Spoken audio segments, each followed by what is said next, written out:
Hey boys, welcome back to some Nrl Supercoach 2019, and this is going to be basically my final team.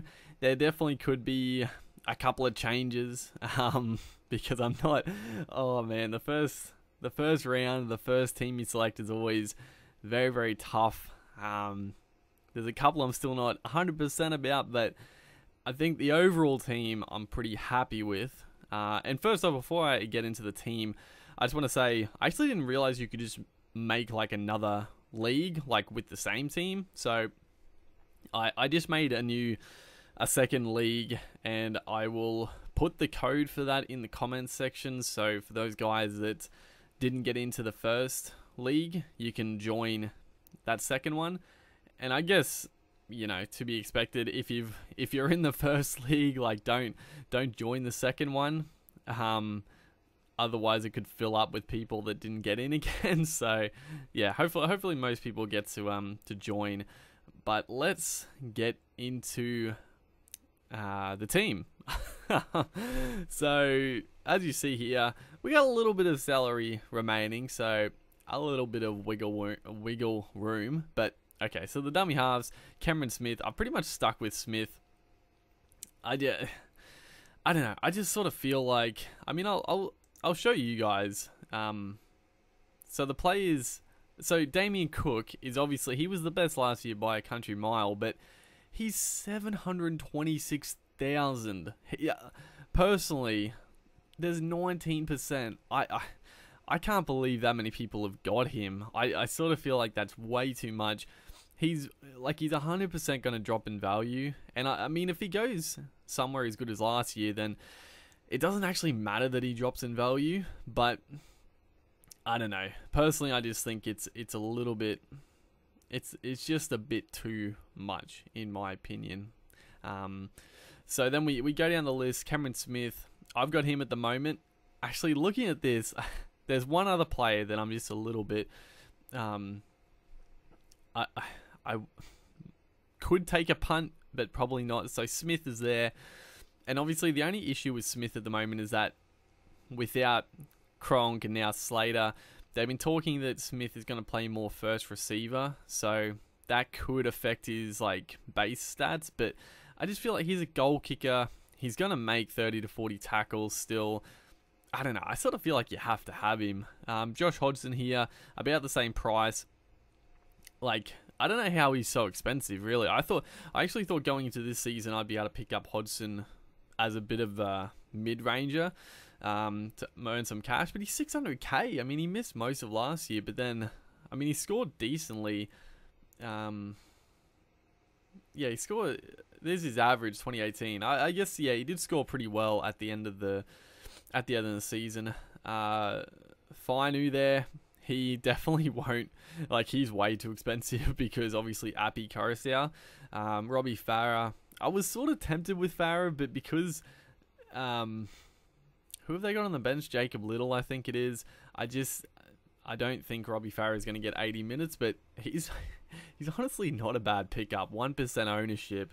Cameron McInnes, Jazz Tavanga, who was good, but he's not going to, I wouldn't get him. And then the guy I was thinking of, Appy Coruscant, he's 528k.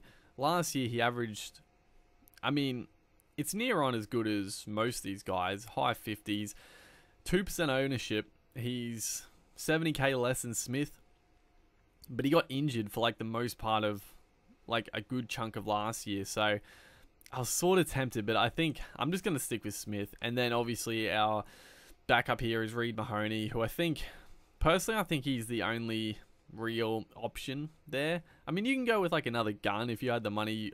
Appy Coruscant wouldn't be bad. I think I had Coruscant at my first team, but downgrading Mahoney freed up a heap of cash. So, you know, he's probably going to play. They do have Will Smith on the bench. That's the only like worry with Mahoney. So that's the only thing. But he's still going to, like, I would still bank on him playing at least 60 minutes. Hopefully he gets like 50 to 60 points on average. I think he's a good pickup.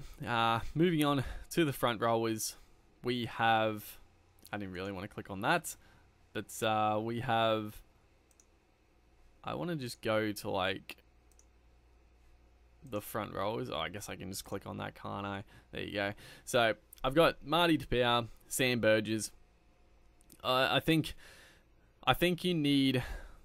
I mean, ideally, I'd probably like to have Fafita and Tapau, but I think you would at least need one of these guys. And I don't know. It's a toss-up. I mainly went with Tapau because he went so well for me last year, and he's a little bit cheaper than Fafita. And obviously, Tapau isn't going to be effective with Origins, so I like that. And the other main thing is that the Seagulls' forwards depth is not good. The Sharks do have pretty good depth in their front rowers, so it's a toss up between two. If you could have them both, like, that's ideal, but then you're sacrificing elsewhere. Because my second guy, Sam Burgess, 560k, I think that's pretty good value for him. He averaged 60 last year, so, and he's playing, like, I don't know, he's playing on an edge, but I wouldn't be surprised if he plays a lot in the middle this year as well. So you can sort of just bank on Burgess getting 50 to 60, and again, he's not going to be affected by Origin, so that's a good little plus. And then in the non-playing here, we got Junior Totola, he's a cheapie, but it's a bit annoying that he is 224k because, compared to a genuine cheapie, he's like, what's that, like 50k more, which is, it's money that you could upgrade. But the good thing with him is that he's actually starting, so he's a guy that could increase in value pretty solidly. With one of the Burgess boys being out. And then Josh Kerr, I've just got him at the moment. I mean, he's selected on the interchange. He's definitely not going to get a lot of money, but that sort of front row cheapies, you're never going to get a heap of cash. That's why Totola is probably the one guy that's pretty solid in that cheapie range there. Move on to the second rowers. So this is where one of the main toss-ups are. So Jake Trbojevic, he's a lock-in for me. It was sort of a toss-up, Trbojevic to Tamalolo, but the thing is, with this, the main factor in this one was Tamalolo. I was excited for Tamalolo to play on an edge, but the fact he's playing at lock, that means Maguire's on the bench. They don't need Tamalolo to play huge minutes. I still think if you've got Tamalolo, you should still be pretty happy with it because he's still going to bust tackles. He's going to get near on 200 meters, but he's not going to be required to really play that big of minutes. They got so many forwards, so many quality forwards. So that's the only reason why I went with Jake over Tamalolo. Again, if you could have both, it would be ideal, but sort of the way my team is, I couldn't really afford to do that. Then I have Jai Arrow, who I think is basically a must-have. Well, look at him. He's like pretty cheap. Like, where is he? Oh, there he is. So yeah, he averaged 64 last year. I mean, almost as good as Tapau, a little bit cheaper. And then he was also injured for like a lot of that season. Like, he was barely getting through 80 minutes a game. So if he's hopefully basically fit this year, I think he's a must-have. And then Cameron Murray, 458k. He's sort of that mid-range price. He's cheaper than a lot of these guys, but he's very good. He's always been a gun, and the fact he's starting at lock this year, I expect him to play big minutes. He might not play the full 80, but I think like you almost have to have him as well. Like, you look at players around him,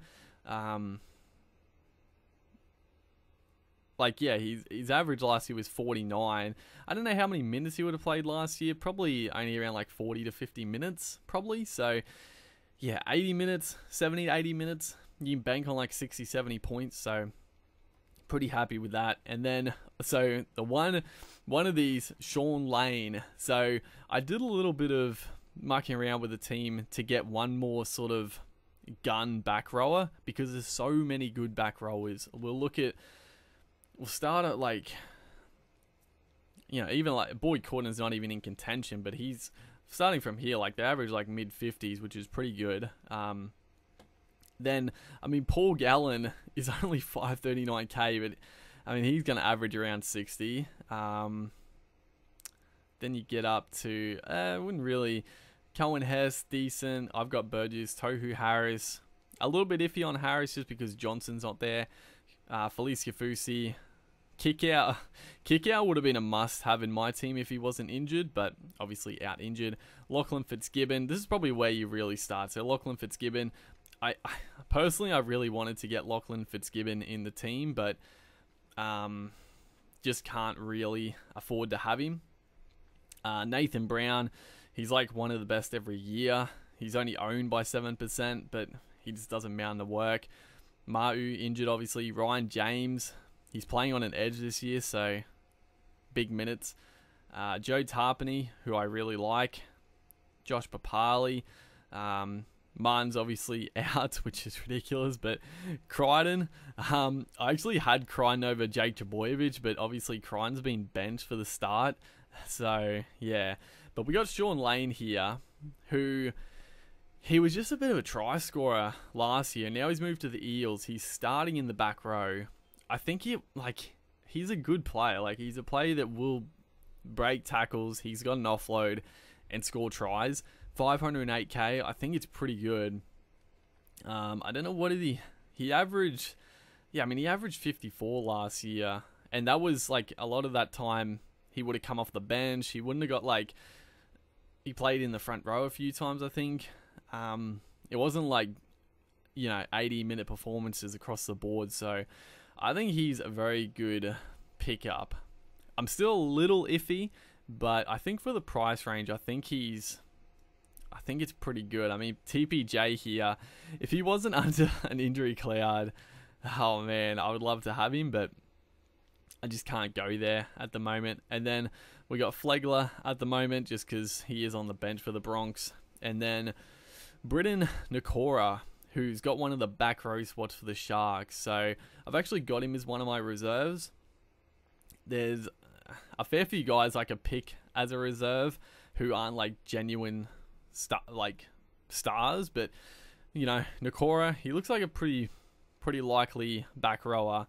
And I mean, if he plays big minutes, like, the worst you could expect like 40 points, hopefully, and then upwards like 50 to 60 potentially. Move on to the halfback. I've got Nathan Cleary, and then our backup here is Kieran. I think that's how it's pronounced, or Kyron. Who, obvious. These two guys, Dylan Brown, Kieran, everyone basically has them because they're starters for their clubs. I think Kieran's even going to be the goal kicker for the Warriors. So you pretty much must have both of these guys because they're cheapies. Like, there's no reason not to. And then Cleary and Ponga as my 5'8". I'm not going to lie, Ponga is a guy that I am a little bit worried about. I'm not gonna lie. This is probably one of the other tough ones because he is the most expensive. But I mean, I look at the other play. I mean, Johnson is almost as expensive. Cody Walker. I'm always worried about Cody Walker because he doesn't kick goals. Gareth Widdop, like, honestly, probably out of all these guys, Widdop's like the one guy who I am very tempted with because he is playing fullback and he is a goal kicker.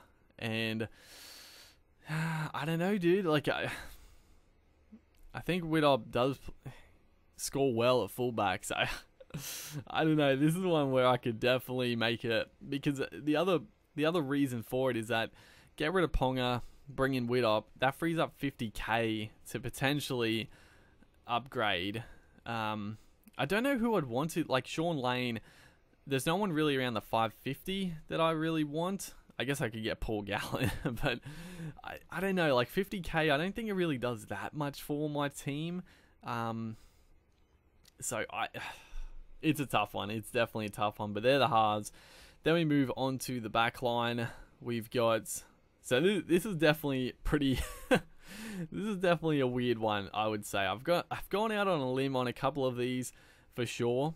So the main one, probably Kerrod Holland, who is 428k. And what did he he averaged like really well last year when he came into the side. Like his overall is 45.8, but the last few rounds, like when he started at center, he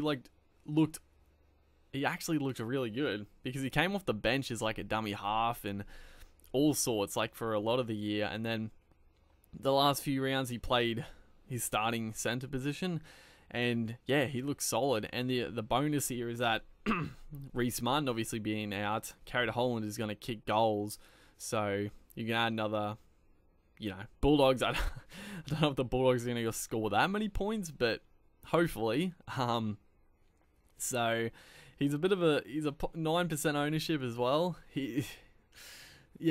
I'm going out on a limb there, and I'm just sort of thinking like if I go to Ponga like another 50-60k, I got 20k already, so let's say I've got 70,000-80,000.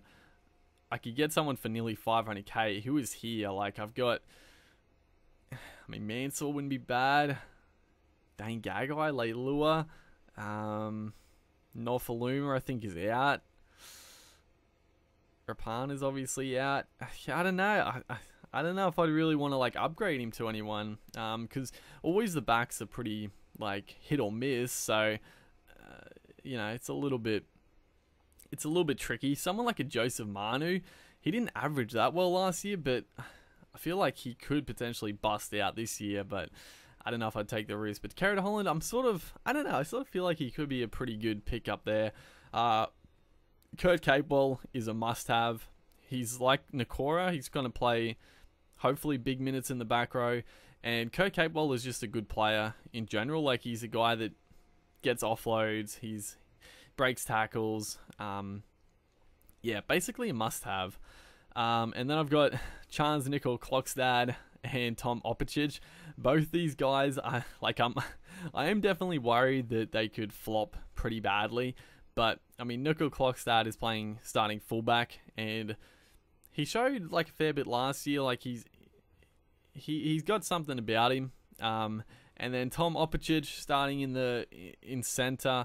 He's never really got the chance to really prove himself with the Broncos.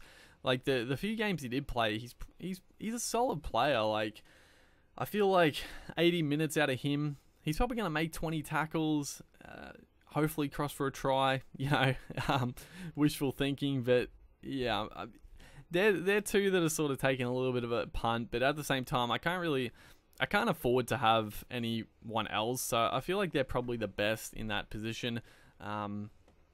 There's also got like Jordan Carr, who's playing fullback for the Cowboys, but I don't know, Carhu, he's not really a worker, and he's not really a guy to score a bunch of tries. He does kick goals, which is nice, but I've gone with Opicic, gone with Klokstad, so yeah. And then we've got Ravalawa, Garrick, and Simonson. All these guys are starting. I think Garrick and Ravalawa are pretty solid for at least a few weeks, hopefully. Simonson, potentially, he's not going to be there for long, so I don't know. Well, I might switch him out for someone else, but don't know at this point. Doesn't really matter too much. And then the fullbacks, Tedesco is a must-have, I think. And then here's my other one that's a bit out there. I'm not going to lie. It's Matty Moylan, who is... I've actually got him at 5'8", so I could... Oh, God, why did I do that? These guys could switch. I could actually switch these guys around if I needed to, which could be handy, but I don't know. It's a tough one. The Moylan pickup, he does play better at fullback in my opinion, so that's why I went with him. And he's 483,000. Like other guys are like Roger Tuivasa-Sheck. If I could afford Roger, I wouldn't mind having him. But Moylan here, even last year, he averaged 52 basically. Other guy, I don't know. The only guys I'm really looking at here, Moylan, Tuivasa-Sheck, Cameron Munster. Obviously, then you're starting to get up there. Gareth Widdop is definitely one. Yeah, it's a tough one. It's definitely a tough one. But that's the team so far. This is basically my final team.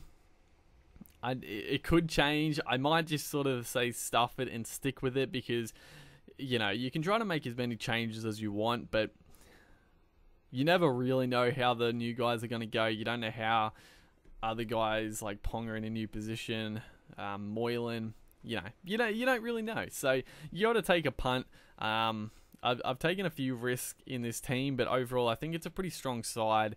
Just, yeah, we'll see though. I'll probably the next video I make will be like a recap, so you guys will see what happens with the team. And yeah, we've got tomorrow, when this video goes, I don't know, the video probably go up like tomorrow morning, so like in a few hours, but when I'm making this tomorrow is the first game, so very exciting stuff. Hopefully you guys enjoyed this video. Like I said at the start, make sure to join the second league if you haven't already. Other than that, look forward to more Supercoach, and I'll see you guys in the next one.